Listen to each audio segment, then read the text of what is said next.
नमस्कार। प्रिय प्रवास महाकाव्य के छठे सर्ग का हम अध्ययन कर रहे हैं हिंदी साहित्य की इस कक्षा में। स्वागत है आप सभी का।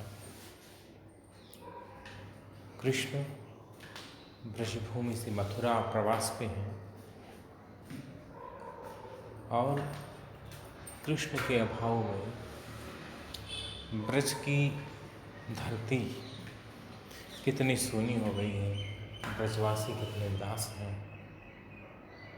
और कृष्ण को जिसने पाला है वह माँ यशोदा कितनी दुखी है, उन्हें कितनी प्रतीक्षा है कृष्ण के आने की। इसका वर्णन हरिओद कर रहे हैं। यशोदा विभिन्न प्रकार के प्रयत्न करती हैं कि कृष्ण आ जाएं, देवताओं को मनाती हैं, ब्राह्मणों को बुला करके अनुष्ठान करवाती हैं, ज्योतिषियों को बुला करके और भविष्य दिखलाती हैं कि कृष्ण के आने की कब तक संभावना है। आइए पढ़ें इस आगे।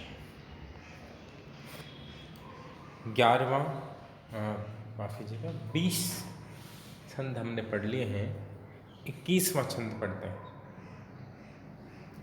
सदन ढिग कहीं जो डोलता पत्र भी था, निज श्रवण उठाती थी समुत्कंठिता हो। कुछ रज उठती जो पंथ के मध्य यों बन अयुत दृगी, तो वे उसे देखती थी। सदन ढिग, सदन यानी घर, ढिग यानी पास, समीप। सदन ढिग कहीं डोलता पत्र भी था, पत्र यानी पत्ता। घर के पास में अगर पत्ता भी हिलता था, पत्ता हिलना मुहावरा है, यानी आहट होना। जरा सी भी कहीं किसी के चलने की, आने की ऐसी कोई ध्वनि होती, आहट होती। सदन ढिग कहीं जो डोलता पत्र भी था, निज श्रवण उठाती थी समुत्कंठिता हो। श्रवण यानी कान, समुत्कंठिता यानी उत्सुक होकर। घर के आसपास अगर पत्ता भी डोलता था, पत्ता भी हिलता था, जरा सी भी आहट होती थी, तो माँ यशोदा के कान खड़े हो जाते, चौकन्नी हो जाती। कोई बातें कर रहा है बाहर, हल्की सी आवाज़ आई, कृष्ण के आने की सूचना तो नहीं है, कृष्ण के आने के बारे में तो बातें नहीं कर रहा। अन्य कहीं हल्का सा पदचाप सा था, कहीं कृष्ण तो नहीं आ गया। निज श्रवण उठाती थी, श्रवण यानी कान, कान उठाना एक अटपटा सा प्रयोग लगता है। कान खड़े होना, ये मुहावरा चलता है। कान खड़े होना मतलब सचेत हो जाना, सावधान हो जाना। उसी को थोड़े बदले रूप में प्रयुक्त किया है हरिगोद जी ने। निज श्रवण उठाती थी समुत्कंठिता हो। घर के आसपास जरा भी आहट होती, लाक्षणिक भाषा का उदाहरण नहीं। सदन ढिग कहीं जो डोलता पत्र भी था, पत्र डोलना लाक्षणिक अर्थ है आहट होना, हल्की सी भी आवाज़ होना, आभास होना किसी का। निज श्रवण उठाती थी समुत्कंठिता हो। समुत्कंठिता यानी अत्यंत उत्सुक। श्रवण उठाना, कान खड़े हो जाना, सावधान होकर सुनना, हल्की सी आहट में कान लगाए रखती। कुछ रज उठती जो पंथ के मध्य यूं ही स्वाभाविक रूप से हवा से पथ में, पंथ रास्ता, पंथ में रज उड़ती हुई दिखाई देती। रज यानी मिट्टी, धूल उड़ती हुई दिखाई देती। तो यशोदा माँ क्या करती, बन अयुत दृघी, तो वे उसे देखती थी। अब अयुत एक होता आयत, आयत का मतलब विशाल। एक उर्दू में आयत का मतलब कुरान के पद्य हैं, कुरान की पंक्तियां हैं, लेकिन संस्कृत परंपरा में आयत का मतलब विशाल, आयत नयन ऐसा प्रयोग प्रचलित है, यानी विशाल नयनों वाला। आयत नयना, विशाल नयनों वाली, बड़े बड़ी आँखों वाली। और अयुत यानी अयुत के दो अर्थ हैं। अयुत का एक अर्थ है हजार, दूसरा अर्थ है असंख्य। बन अयुत दृगी तो वे उसे देखती थी। कुछ रज उठती जो पंथ के मध्य यों ही, अगर रास्ते में यूं ही जरा सी धूल उड़ती हुई दिखाई देती तो माँ यशोदा अयुत दृगी बनकर, हजार आंखों वाली बनकर और उसे देखती थी, देखने लग जाती कि रास्ते में धूल उड़ रही है, कहीं कृष्ण तो नहीं आ रहे। कैसी अद्भुत प्रतीक्षा है माँ यशोदा को कृष्ण के लौट आने की, जो कभी समाप्त नहीं होने, कृष्ण लौट के नहीं आने। कवि हरिवंश जी ने पहले भी प्रयोग किया है। ब्रज की महिलाओं का, जब ब्रज युवतियाँ हैं वो कृष्ण की प्रतीक्षा में हैं, तब छतों पे आके बैठ जाती हैं और जो रास्ते की दिशा में बनी हुई जो वातायन है, खिड़कियाँ हैं, वो मौखों में बैठती हैं और उधर जो खिड़कियाँ बनी हुई हैं उनसे वे दो आंखों से ही हजार आंखों की तरह देखते हैं। ऐसा प्रयोग आया था। या पुनः कवि कहता है बन अयुत दृगी तो वे उसे देखती थीं, वे हजार नेत्रों वाली बन करके, असंख्य आंखों वाली बन करके देखती थी। मालिनी छंद है, संस्कृत का वर्णवृत्त है। आगे बढ़ता है। गृह दिशि यदि कोई शीघ्रता साथ आता, तब उभय करों से थामती वे कलेजा, जब वह दिखलाता दूसरी ओर जाता, तज हृदय करों से ढांपती थी दृगों।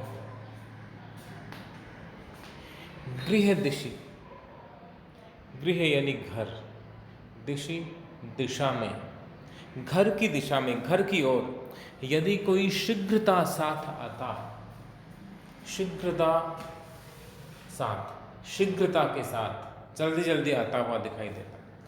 गृह दिशि यदि कोई शीघ्रता साथ आता, तब उभय करों से, उभय यानी दोनों, उभय का अर्थ है दोनों, करों यानी हाथों, तब उभय करों से थामती वे कलेजा। माँ यशोदा को अगर ऐसा लगता, ऐसा दिखता कि घर की ओर कोई बड़ी तेजी से चला आ रहा है, तो उन्हें लगता कि शायद कृष्ण आ रहा है या फिर कृष्ण के आने का कोई संदेश लेके आ रहा है। और कृष्ण आए या कृष्ण का संदेश आए, दोनों ही माँ के उदास हृदय को सुख देने वाले समाचार। और कृष्ण के आने की खुशी इतनी होगी कि हो सकता है हृदय उसे सहन कर पाए या न कर पाए। याद आते हैं गालिब, तेरे वादे पे जिए तो ये झूठ जान जाना, तेरे वादे पे जिए तो ये झूठ जान जाना, कि खुशी से मर न जाते जो एतबार होता। अगर विश्वास होता कि तुम आओगे तो इस तुम्हारे आने की इतनी खुशी होती कि हम खुशी से पागल होकर मर जाते। मेरी ज़िंदगी के मालिक जरा मेरे दिल पे हाथ रख दे, तेरे आने की खुशी में मेरा दम निकल न जाए। माँ यशोदा को ऐसे ही खुशी हो रही है कृष्ण के आगमन पर। कृष्ण आ नहीं रहे हैं, लेकिन माँ को लगता है रास्ते से धूल उड़ती है या कोई तेजी से चला आ रहा है, तो उन्हें लगता है या तो कन्हैया आ रहा होगा या फिर कान्हा का समाचार लेकर कोई मथुरा से आ रहा होगा। और कान्हा आए तो कितनी खुशी होगी, और कान्हा का संदेश आए तो भी पता नहीं वो कितना तसल्ली देने वाला होगा। और इस खुशी के अवसर पर हृदय संभल पाए या ना पाए, हृदय अत्यधिक खुशी को झेल पाए या न पाए, इसके लिए माँ यशोदा अपने हृदय को दोनों हाथों से थाम लेती थी, ताकि तेजी से धड़कता हुआ हृदय है वह थोड़ी देर के लिए कुछ शांत हो सके, शायद ये खुशी वाला समाचार सुन सके। और आगे क्या होता, जब वह दिखलाता दूसरी ओर जाता। जब व्यक्ति घर की ओर तेजी से चला आ रहा होता और थोड़ी देर बाद लगता कि वो तो और दिशा में मुड़ गया है, किसी और तरफ चला गया है, ऐसा दिखता, तब तज हृदय करों से ढांपती थी दृगों को।